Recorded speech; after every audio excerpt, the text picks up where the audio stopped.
বিসমিল্লাহির রহমানির রহিম। আসসালামু আলাইকুম ওয়া রাহমাতুল্লাহি ওয়া বারাকাতুহু।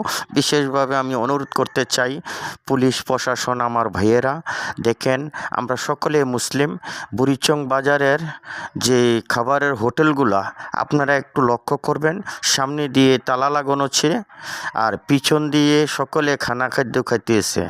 তো আমরা যদি সকলে উদ্যোগ নেই, সকলের সাথে একটু শেয়ার করি, সকলে আমরা যদি একটু সাহায্য সহযোগিতা করি, তাহলে বাংলাদেশে আমরা এগুলা মুক্ত করতে পারবো। আর মাত্র আছে 11টা রোজা। আসলে আমরা দেখেন সকল জায়গায় যাই, এখানে ঘুরি, সকল জায়গায় দেখতেছি হোটেলগুলা আসলে দেখা যাচ্ছে সবগুলো বন্ধ, কিন্তু পিছন দিয়ে সকলে খোলা।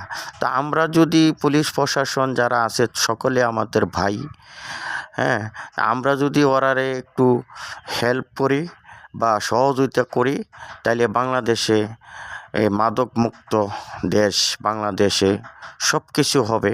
কিন্তু এখনও বর্তমানে কিন্তু বিভিন্ন জায়গায় দেখেন আমাদের পুলিশ ভাইয়েরা, র্যাব ভাইয়েরা, সেনাবাহিনী ভাইয়েরা, দেখেন আপনারা টয়েলে থাকেন, কিন্তু আমার বলাটা ঠিক না। তারপর আমি বলতে চাই, আমি একজন সাধারণ মানুষ হিসাবে, কর্মী হিসাবে, বিভিন্ন জায়গায় দেখেন আপনার এই যে ছোট ছেলেরা রাত্র 7টা 8টা সন্ধ্যার পরে বিভিন্ন জায়গায় আনাচে কোনাচে বিভিন্ন জায়গায় কিন্তু তারা মাদক খাইতেছে, এবং কি দেখেন বাবা ট্যাবলেট না কি বলে ওইটাও দেখছি খাইতেছে। কিন্তু আপনারা একটু লক্ষ্য করেন।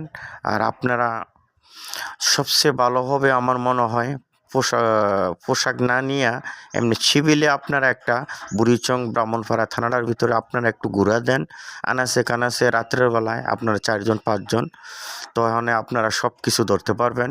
তো সকলের জায়গা থেকে ভালো থাকবেন, শরীর স্বাস্থ্যের দিকে খেয়াল রাখবেন, খাওয়া দাওয়া করবেন। তো আপনাদের হানিফ বাশার ভাই, আমার জন্য দোয়া করবেন, আপনার জন্য আমি দোয়া করি। ওকে, আসসালামু আলাইকুম ওয়া রাহমাতুল্লাহি ওয়া বারাকাতুহু।